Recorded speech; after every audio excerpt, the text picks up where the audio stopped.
But if you're down on concrete, it is much wiser to use an engineered hardwood. Hi, I'm Kim with Floor Coverings International. I want to talk to you just for a minute about wood look floors, because there's a lot of different options when it comes to floors that are wood or look like wood. And I get a lot of questions about what are the differences. So let's just take a quick look. This first floor that I have right here is a laminate floor. And how you can tell it's laminate, it's got this particle board type center, and it's got a almost ceramic coating on the bottom and top. The picture is meant to look like wood, as you can see, and the finish on this floor is very durable from the top. But because it's got this type of a core, it's not a very water resistant floor.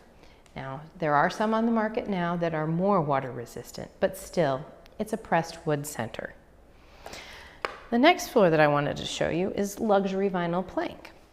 Luxury vinyl plank comes in different thicknesses, but as you can see, it also has wood graining, and it clicks in place. Like laminate, it is a floor that floats on top of your subfloor. These are not glued or adhered to the floor in any way.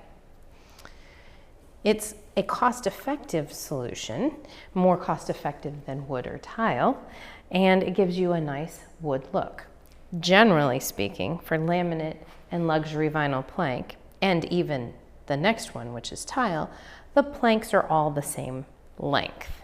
That's what makes it a little bit different from wood, as well as the uniformity of the plank size. So if you move on, you can see that we've got a wood look tile. The wood look tile is a thicker product, and it's something that we need to install to your subfloor by gluing it on with thin set.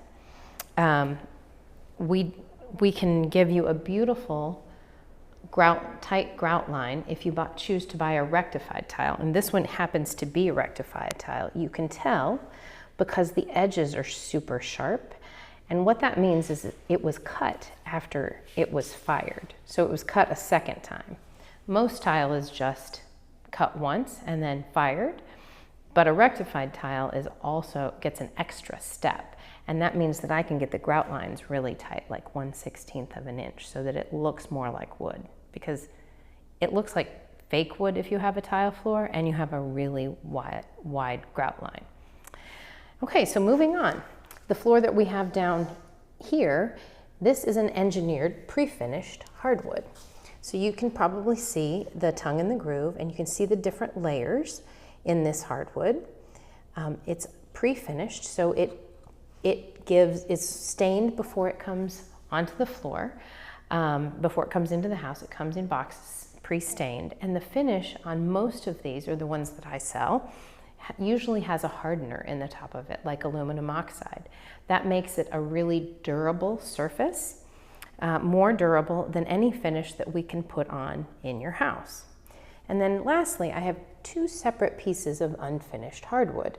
The difference between these is one of them is engineered. You can see it's different layers.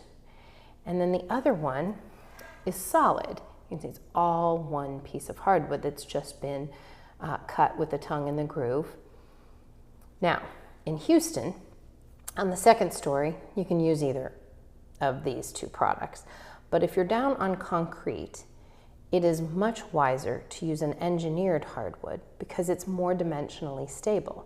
But if you want a look that looks like solid hardwood and is dimensionally stable to go on concrete, I suggest an unfinished engineered hardwood that we sand and finish in place, just like a traditional hardwood.